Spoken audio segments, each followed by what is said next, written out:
Okay, so I have a little more scuff video than usual here, but anyway, some time ago I made a video called Idolo Trolling, and well, it's not really little. That video took me like 6 months to make, mainly because I'm lazy, but also because I added several tiny details in it, some Easter eggs, foreshadowings, etc. Those details are gonna be covered in this video. Of course, I recommend you watch that video first before coming to watch this video, please, I need views. And yeah, alright, let's get to it. There are three aspects I want to cover: the writing / general storyline, the visuals, and the music. In terms of the story, I wanted to make a story about the moral descent of my character. The plan started off as a lighthearted prank and ended in a full-blown supervillain mode. The sunk cost fallacy is a major factor in this fall. You can see that there were numerous occasions where Natalie could have opted out but didn't due to the fallacy. The sunk cost fallacy was setting in. I asked myself, is this going to be worth it? I did not know, and I moved forward onto phase 2. Preparation for the construction. You'll also realize he grows more and more paranoid and aggressive throughout the video. It was time to move on to netherite, as diamond gears would be insufficient to defend myself if anyone were to impede me on my plan. And whenever he says a synonym of the giant dick near the beginning, there's this little vine boom with the impact font effect that happens. Because of the scale of the phenomenal floating phallic form, built the prodigious pleasure pole in a pair of sperm producers. However, later into the video, as the plant grows in scale, those effects are omitted as, shit gets more serious. I mean, well, as serious as it can be. This is a Minecraft video about a giant penis. Then, around the halfway point, I mentioned I was watching Breaking Bad, and that was kind of the inspiration. Breaking Bad also revolves around Walter White's descent to villainy. Walt also had many opportunities to opt out, but he didn't in the same manner as Natalie. So that's the main point of the story, how being overly dedicated to something could end up hurting you. Ironically, I went through a similar thing as I was making the video. At the time, I had many projects I wished to complete, the video itself included, but things kept getting in my way. I became easily agitated, and it was pretty unpleasant to be around. Yeah. But I'm okay now. It's just ironic that I didn't learn jack shit from my own story. Then near the end of Act 1, I introduced Neon, who acts as, the hinge to sanity. I wanted him to be the antithesis for my character. Natalie symbolizes the dark. Look at the skin. His plan is to ultimately cast a big-ass shadow on the town. On the other hand, Neon symbolizes the light. Their skins are similar, but Neon has colors added to it. And, his name is literally an element commonly used in light bulbs. In the end, he fights to return the light. And when he loses, his fall is literal, but Natalie's fall is metaphorical. Notice how before the fight, he considers Neon a friend, until one stood up to me, a friend of my own. But after the fight, merely an obstacle. My obstacle fell, nothing remained to intervene, and the final stretch of my plan began. And finally, darkness prevails and light falls. And also, a subtle joke over here. As dawn arrived, my creation rose to its ultimate glory. So that was the writing part analyzed. Apart from the writing, I made a few parallels and important camera shots too. So now we'll be analyzing the visuals. Let's start from the beginning. First of all, the color blue is abundant in this video, and I want to use it to symbolize the penis, so keep your eyes out for shots with lots of blues, like these. Another consistent details I put into the video is the eye shine. Thanks to the shader, the eyes can be seen illuminated in certain angles and not in some. When not illuminated, it takes on a slightly blue hue, which of course represents the penis.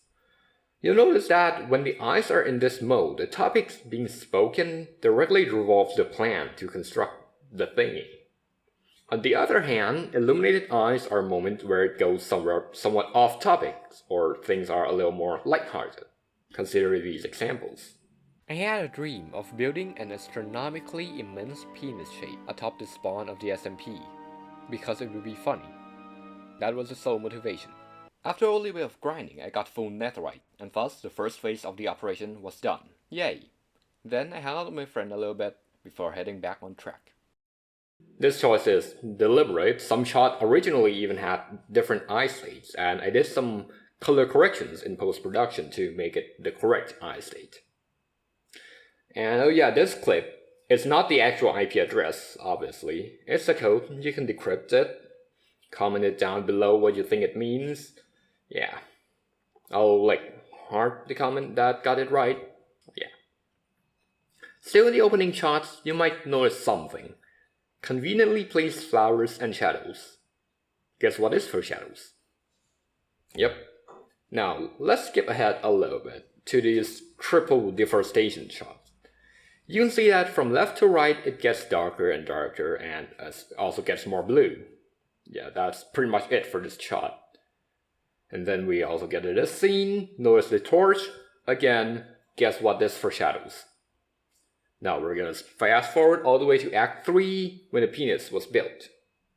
The structure of the penis goes like this. The penis is up here above the town where people live. Over there is a mob farm and behind there is a jungle. The boxes which contain the cobblestones are there. Now, if we jump back over to this shot back in Act 1, you can see that the cobblestone roof is up here. The house, where a person lives, is down there. Over there lies a farm, and the forest is behind there. You can also see the minecart chest subtly hidden right there too. Back over to Chapter 3, we have another foreshadowed shot. This scene was foreshadowed by the flowers back in the opening scene. Then we get to some parallel shot with Neon's part, allowing me to just put them right next to each other. I don't think I'll need to explain much, and as for the battle itself, it was fun to edit, and it's an eye candy.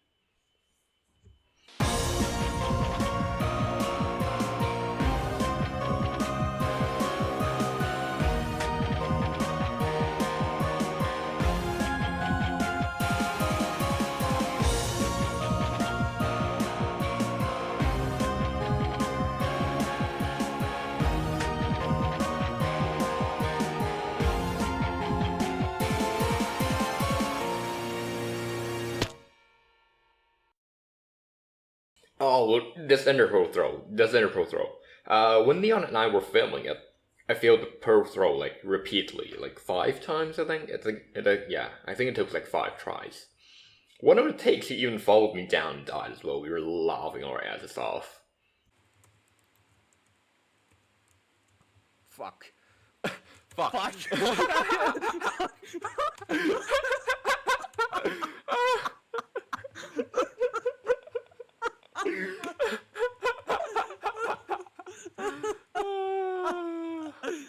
I was right to it. I was like, no, get back here.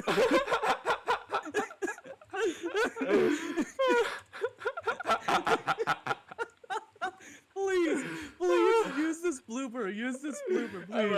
Please. Please use it. Please use it.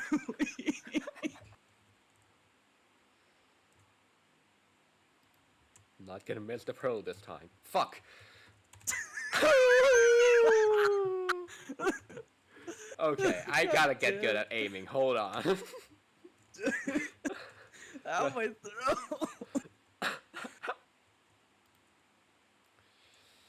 Fuck. Come back here! Wait.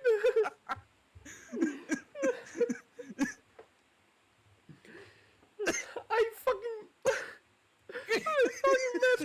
messed up.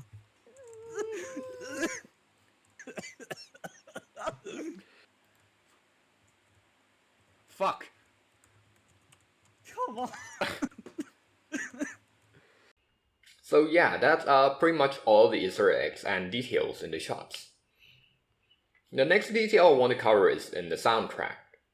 Of course, when it comes to the soundtrack, you can't not talk about the leitmotifs. I indeed put in a bunch. In fact, I might have overused them at times. And yeah, I'll cover those leitmotifs, but first I'll point out the keys of the tracks. The tracks in each section of the videos are in specific keys. Namely, we have D for the intro, G for the exposition, C for phase 1, F for phase 2, B flat for phase 3, and E flat for the finale. This sequence of keys descends in the perfect fifth, and it's going like clockwise in the circle fifth. Why? I don't know, it's neat. The only exception is a 3-step plan. This track progressively modulates according to the phase I was talking about. So if I was talking about phase 1, it's gonna be in C. To pursue my goal, I had a 3-stage plan. Phase 1 would be to grind for the resources like I would in a regular SMP. Phase 2 would be to farm the blocks to build the gigantic gamete generator. Since the size would be colossal, I would need a massive number of blocks. The block I chose was cobblestone, as they are relatively easy to make a generator for. Then, the final phase is to construct the colossal comm cannon as fast as I could. I had been planning this entire operation for almost a year. Alright, now let's get to the leitmotifs.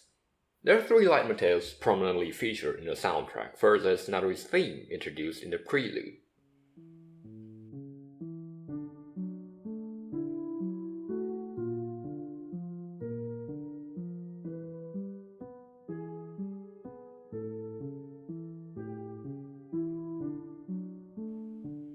The bass forms this 8-bar melody transposed to C major.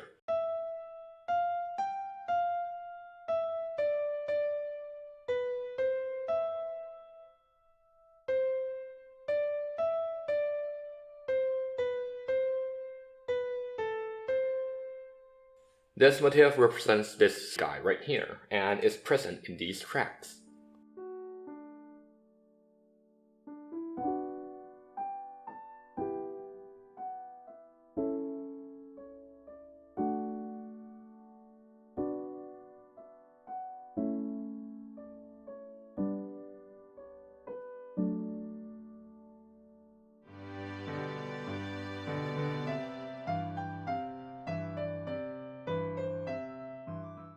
Sunkas witnessed the first transformation of the motif, turning the latter half into minor key.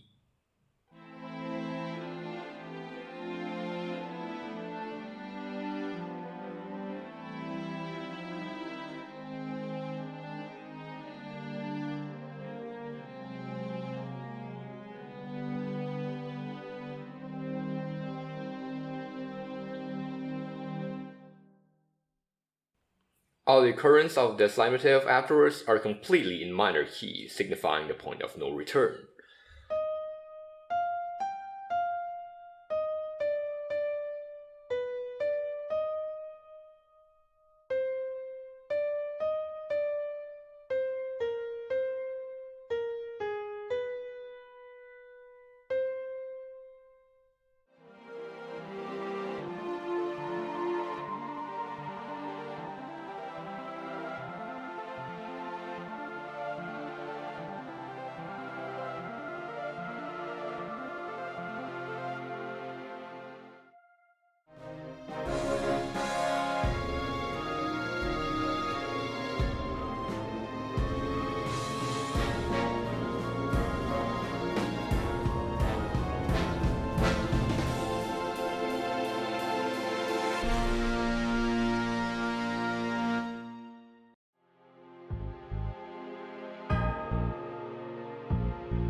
Next up is the penis leitmotif.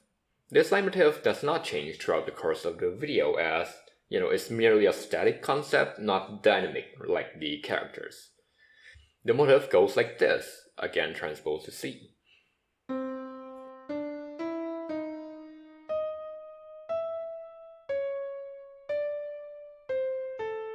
And is present in these tracks.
Lastly is Neon's theme. This one wasn't used as many times as the other themes, but it's the longest one. The bass form is in major mode and goes like this.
Now and then it appears subtly in minor key in Dark Clouds in the Sky.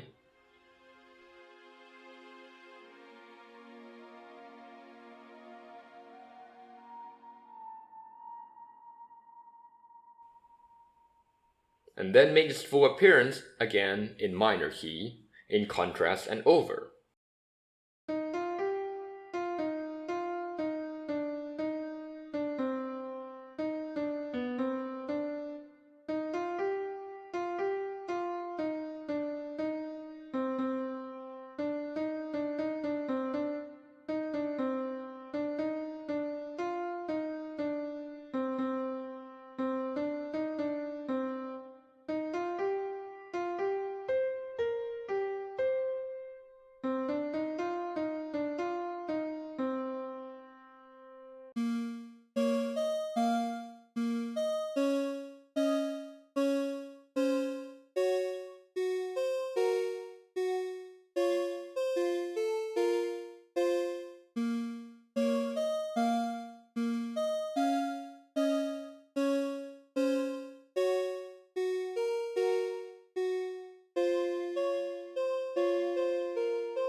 Now, of course, this part is like the unused section of Over. I didn't put it in the main video itself. And that's all the leitmotifs I wanted to point out. Well, there's also the melody you hear in the bells in the beginning of Over.